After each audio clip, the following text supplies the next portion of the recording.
Welcome to another round of Rock the Block Daily.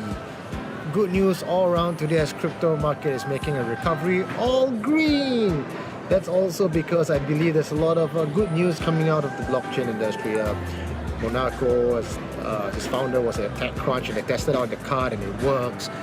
We also know that the ETF is coming on the 10th of August. The result's not out yet, but if you've been looking at the charts from historical records, usually at the futures, that's where it starts to dip, and when it hits the ETF, it goes up. But more on that, actually, that's a whole different topic that I can talk about, and another day that I will probably record that on Rock Your World View portion. But as of now, I am quite bullish about it. Personally, I feel in August we will see a huge recovery for blockchain and Bitcoin. Besides that, I just finished attending some conventions and summits here in Singapore, which is quite disturbing, to be very honest. There's a lot of projects out there, but I think the quality of projects in the market today is pretty debatable. You know, there's a lot of new guys coming in, I suppose, and I guess new ideas and innovation is always going to happen. But I can't help but comparing existing projects to the new projects that are coming in, and I kind of ask myself I wonder if they have actually done their research and do some comparison analysis, because some of the projects that are out there in the market are just rehashing old ideas, and we get projects who don't even need the blockchain coming in, just tokenize stuff because it seems like there's quick money, without realizing that the boat has already sailed away last year. And I don't know. It gives me a bit of mixed feeling here. I love it when innovation happens, but I'm also kind of careful about how innovation can take place, and it shouldn't just be a rush for the money.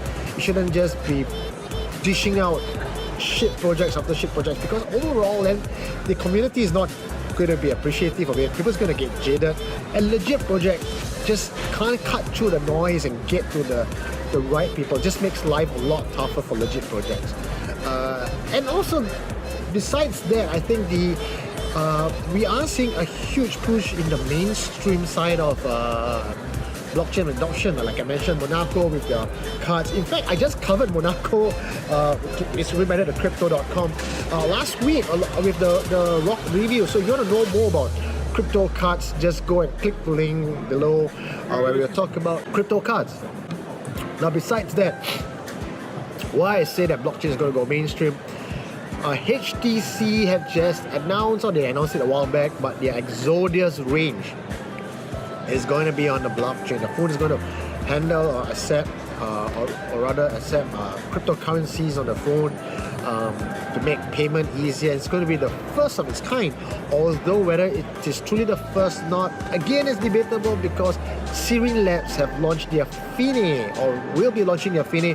Both of these phones, HTC and Serene Labs, will be launching it this year or early next year. Serene Labs Fini is not exactly blockchain. I feel it's more Tangle, it's more of IoT. But it's still great, because we get cryptocurrencies on these phones, and it's supposed to be secure and scalable. For the mainstream users, you just use your phone, you tap, and you just make payment out of it. Whether we really need such product or not, that remains to be seen. But we have seen new brands coming up to the market to give Samsung and Apple, the dominant brands in the mobile phone industry, a run for their money. Let's just say maybe HTC makes it. They already have like 30,000 pre-orders on their phone. If the world is so crazy about blockchain and everyone is just going onto the bandwagon, what's to say that people will start just buying HTC, and they being the first mover in the market will just start maybe making a comeback, right? HTC, I think, are close to dying already. So this could be their next salvo and inching Samsung out of the market. So we have that. With the cards, Bitcoin is improving. I think overall the news today is very positive. No hacking news, nothing yet, touch wood. But other than that, I think we're all in the right track. So guys, if my personal advice that I'm doing it for myself, it should not be construed as investment advice, is to really want to load up on Bitcoin, because I think the time is very short right now.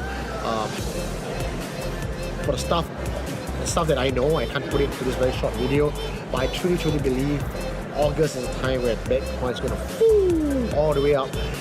past 25,000, 60,000 easily, because fresh money from the public is just going to be pumped in through ETFs, and also through exchanges. The fiat to cryptocurrency exchange was the main problem that bugged us for the later half of last year and first half of this year, where people cannot buy Bitcoin using their fiat currency, especially in Singapore. You just can't do the bank account, tie up and do a transfer and buy stuff. It's so difficult, and people end up doing OTC deals and stuff.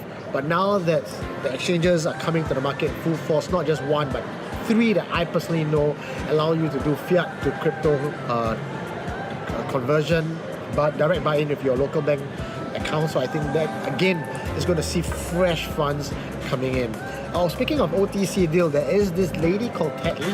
I can't remember offhand where she's from, but she does a lot of OTC deals, and she was hauled up by the police for money laundering. So that kind of gets me thinking, all the OTC deals that we do for people and buying and selling of Bitcoin, we don't really go around very in-depth and making sure about the KYC and stuff. We trust somebody, we know somebody, and that's just it. We just take the money and BTC and swap hands. But also I think the authorities are more concerned about large-scale money laundering. People who move money by the millions. And the thing about Tetley was, I think an undercover cop went up to her and said, the money I have is from drugs. Can you accept it? I'm going to sell you through Bitcoin and I want fiat. And she said yes. So she was charged for money laundering laws. But for the rest of us, what I understand and been told is MAS is still taking a slant that cryptocurrency is not legal tender. It's pretty much worthless, I guess. It's not even a commodity. It's just stuff that you sell. So I think for most of us who are selling and buying Bitcoin, we are pretty much like eBay sellers, where we buy stuff, we take money, and then we sort of just resell it. Yeah, so the next time you do your OTC deal, just be careful about where you're coming from. And if someone outrightly tells you I'm doing drug money or terrorist money, you might want to be careful about whether you're going to accept that. Okay? Sorry, one more. See, I'm just getting so muddled here because I didn't prepare today's speech. I was out running for events and stuff. One very important news that I wanted to cover yesterday. Litecoin partnering up with Tokenpay to buy into a bank at 9.9%. That's what they hold for the bank at 9.9%. And the idea is to use the bank to allow transfer and trade of crypto using Litecoin's Lightning node.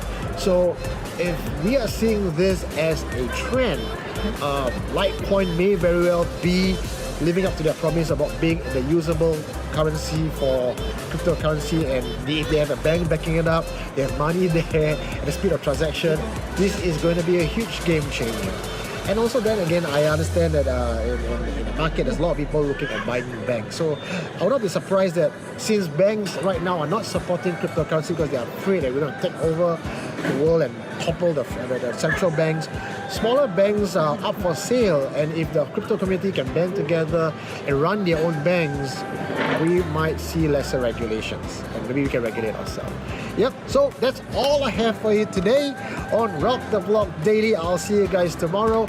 Also, do stay tuned for Rock the Block Live at 8 p.m. on Wednesday because I have a very special guest coming in. It's our first female co-host with me. I'm excited. She was supposed to come in a while back. Her name is Catherine Ng. She's from Coin. And tomorrow we're going to ask her questions about centralized exchange. Vitalik said you guys should burn in hell. What do you think about that? Centralized exchange being a hack and all the other behind the scenes stuff that you are dying to know. We're going to put Catherine in the hot seat and get her to answer all these questions. So feel free to put in all your comments. I'm going to tell her tomorrow. We're going to read out your comments, and if we do read out your comments, we're going to give you some swag, okay? And thank you for helping us hit 2,000 subscribers.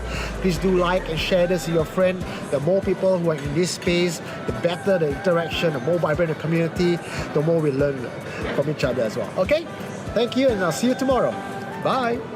Rock the Block Live is a broadcast channel for the busy crypto enthusiast who wants fast-paced and thought-provoking news on the go. If you like what we do and want to show us some love, you can follow us on Facebook, subscribe us on YouTube channel, and join our online community. Details and more information in the links below.